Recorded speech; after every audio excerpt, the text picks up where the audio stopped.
Hi everyone, my name's Dr. Kelly. I am a forensic psychologist and EMDR and CBT therapist.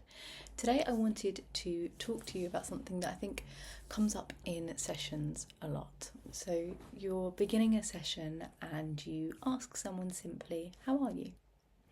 And they respond with, "I'm fine."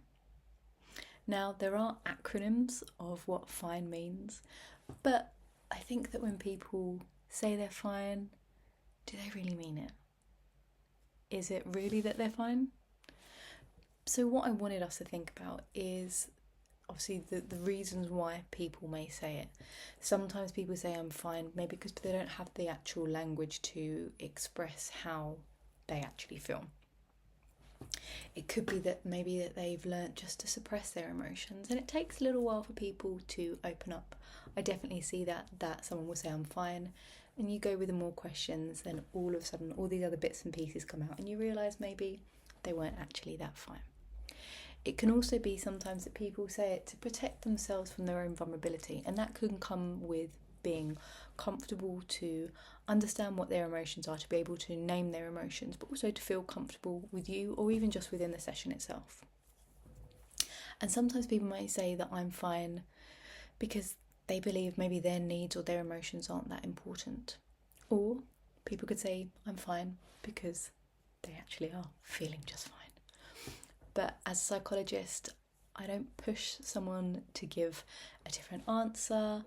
Sometimes I will challenge the word and I explore what's really underneath the I'm fine. So I want to share with you some 3 questions that I find quite helpful when I'm trying to explore with curiosity and with care what it actually means.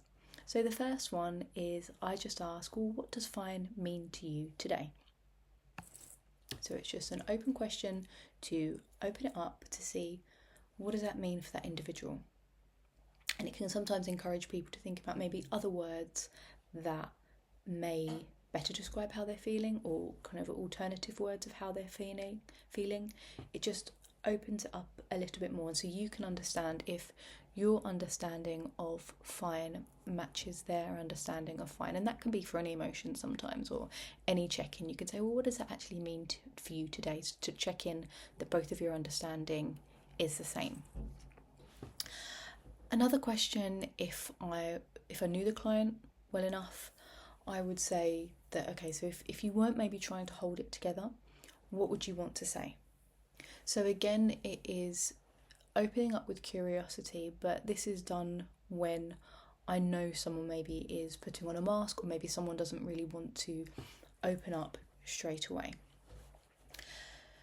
And it allows people maybe just to let, I suppose, have that shared understanding of that you can see that something maybe is going on for them, and giving them that space to be able to say what is actually going on.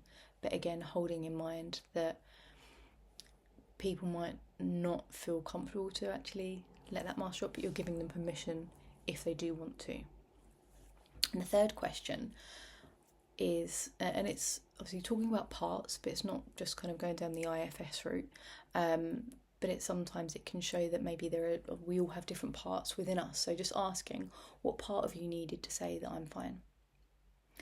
And then what that is doing, it could be, again, depending on how far along in therapy you are, that question could be like, oh, well, I don't really know what part. But sometimes people may be like, oh, or maybe it's the bit of me that didn't really know what to say. Or it could be about maybe that part was trying to protect themselves from actually saying how they actually feel. So again, it's just that exploration. And with therapy, obviously, it's never about forcing someone or pushing someone to open up. It's about creating that environment and that safety with care and compassion to support someone to open up when or if they choose to. So that is just something that I wanted to share with you. Hopefully you found that useful. As always, please give it a thumbs up and subscribe, and I will see you in the next video. Thank you and take care.